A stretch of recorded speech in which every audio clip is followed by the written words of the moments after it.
गांव में एक किसान रामलाल रहता था। वह बहुत मेहनती था, लेकिन उसकी आर्थिक स्थिति अच्छी नहीं थी।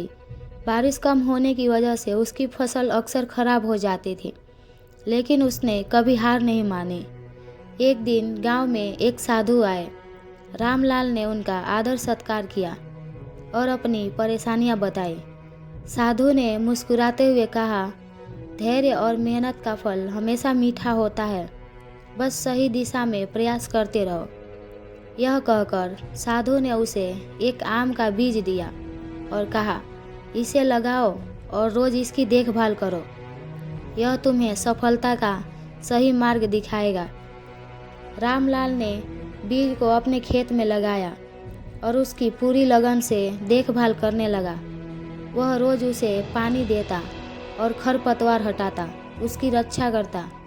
कुछ महीनों बाद पौधा अंकुरित हुआ और धीरे धीरे बड़ा होने लगा, लेकिन सालों बीत गए, फिर भी उस पेड़ पर कोई फल नहीं आया। गांव के लोग उसका मजाक उड़ाने लगे। इतने साल से मेहनत कर रहा है, लेकिन कोई फल नहीं मिला।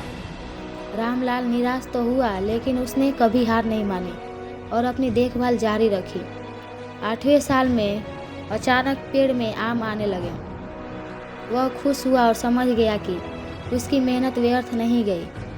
जल्द ही उसके आम इतने प्रसिद्ध हो गए कि लोग दूर दूर से उन्हें खरीदने आने लगे। उसकी आर्थिक स्थिति सुधर गई और वह गांव का सबसे सफल किसान बन गया। तभी उसे साधु की बात याद आई, धैर्य और मेहनत का फल हमेशा मीठा होता है। उसने सीखा कि सफलता में समय तो लग सकता है, यदि हम बिना रुके प्रयास करें तो जीत निश्चित है।